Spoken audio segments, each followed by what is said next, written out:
Bismillahirrahmanirrahim. Assalamualaikum warahmatullahi wabarakatuh. Asyhadu an la ilaha illallah wa asyhadu anna Muhammadar Rasulullah. Allahumma sholli wa sallim ala sayyidina Muhammad wa ala alihi sayyidina Muhammad. Sahabat semuanya yang saya cintai dan saya banggakan, perkenalkan saya Abu Muhammad. Saya tour leader sebuah travel yang ada di Indonesia. Alhamdulillah, Allah berikan kesempatan kepada saya untuk membawa jamaah umroh, mendampingi jamaah umroh dari keberangkatan dari Tanah Suci di bandara, kemudian di bandara di Indonesia, bandara di pesawat ya, kemudian ketika bandara di Jeddah atau di Madinah atau di bandara-bandara yang lain, kemudian menemani jamaah saat beribadah umroh ya, tentunya dari keberangkatan sampai kepulangan. Masya Allah, senang sekali bisa membantu jamaah untuk mempermudah beribadah ke Tanah Suci Makkah dan Madinah. Teman-teman semua, sahabat semua yang saya banggakan, hari ini saya ingin berbagi tentang tip-tip bagaimana supaya jamaah tidak tersesat ya. Wah, repot sekali nih kalau jamaahnya tersesat ya, udah tua tersesat, kemudian di Madinah juga tersesat, di Mekah tersesat, bingung kita mencarinya kan. Jadi ini saya ingin berbagi tip bagaimana supaya jamaah tidak tersesat ya, atau bagaimana jika tersesat gitu. Untuk yang pertama tentunya ya, kita itu adalah tentunya kita harus mempersiapkan diri supaya jamaah itu tidak tersesat ya. Ini pengalaman pribadi nih ya. Jadi pada saat itu saya membawa jamaah, orangnya ternyata sudah tua sekali dan sudah linglung ternyata ya, karena saya membawa jamaah dari cabang yang lain, jadi saya tidak seleksi ya.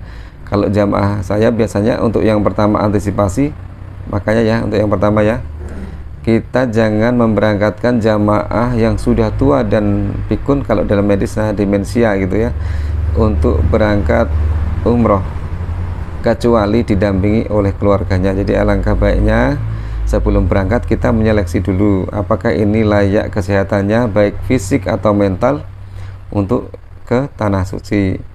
Jadi kadang-kadang kita asal memberangkatkan jamaah, yang penting berangkat itu ternyata fisiknya sudah sangat lemah, akhirnya di sana sangat merepotkan. Atau yang paling kurang nyaman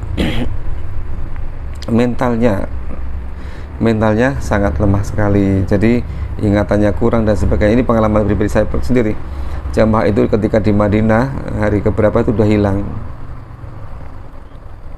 Ternyata setelah saya tanyakan itu, dia ingin sekali untuk pulang ke Indonesia. Jadi rasanya dia pengen pulang. Dia kemudian dari hotel, ketika di lobi dia pelari pergi mencari bis, katanya pengen pulang. Nah, setelah ditemukan, ternyata ditemukan oleh orang Arab Saudi, kemudian dengan mobil diantarkan ke Madinah kembali, kemudian ditemukan oleh saya ya. Karena apa? Karena dia sangat pikun dan bayangan dia pengen pulang saja, pengen pulang ke Indonesia. Nah, makanya yang pertama kali supaya kita tidak kesulitan atau jamaah tersesat, tentunya harus seleksi jamaah sebelum keberangkatan yang pertama. Untuk yang kedua, ketika manasik ataupun ketika kita di bandara atau apa, kita harus sampaikan kepada dia gitu ya. Yang pertama itu harus selalu memakai ID card ini ya. Ini ada ID card ini dari Kementerian Agama kebetulan ya. Jadi semuanya harus ID card, dimanapun tempat harus selalu dibawa. Sarankan, sampaikan ke jamaah Anda sebagai tour leader, sampaikan ke jamaah, jangan lupa ini harus selalu dibawa kemanapun juga. Jadi baik ketika ibadah dari bandara, kemudian pesawat, turun pesawat kemanapun, di Madinah, di Mekah, waktu saat umroh, saya harus selalu dipakai dari sini. Supaya apa? Kalau tersesat, ini sebagai petunjuk bagi yang menolong untuk menyampaikan ke kita. Karena di sini, di samping ada identitas kita, di sini juga ada nomor HP yang bisa dihubungi, baik Mutawif atau kantor travel atau mana. Jadi kalau ini jamaahnya tersesat, nanti bisa diteleponkan ya, biasanya kepada misalnya ada Mutawif lain atau ada tour leader lain, kalau menemukan ada jamaah yang akan ditelepon ke sini. Jadi kita akan mudah mencari. Jadi biasanya dia memberitahu jamaahnya di mana, di hotel mana, lalu kita mencari.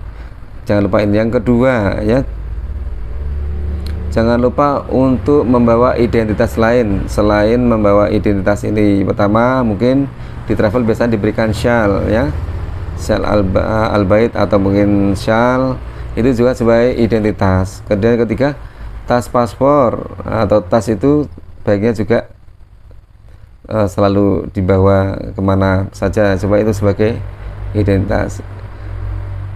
Itu kemudian yang selanjutnya ya,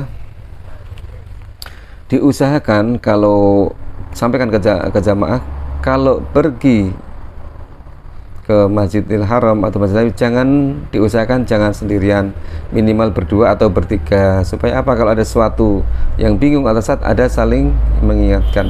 Jadi yang pertama identitas, yang kedua jangan pergi sendirian ya. Untuk yang ketiga, sampaikan ke jamaah jika tersesat yang pertama adalah jangan panik terlebih dahulu ya, jangan panik.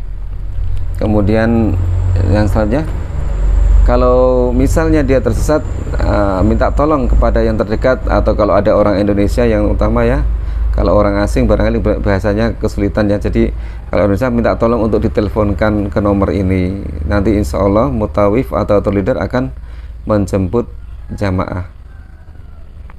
Yang selanjutnya, memang kita harus, untuk mencegah jamaah tersesat, kita harus mengenalkan ya untuk lokasinya. Minimal ketika kita pertama kali ke Madinah atau di Masjid Nabawi atau di Mekah ya, tentunya kita harus mengenalkan. Ketika berangkat pertama kali, bersama-sama kita orientasikan jamaahnya ya. Ketika sampai berapa, kita berbalik, kita lihat ini gedungnya, ini hotel kita.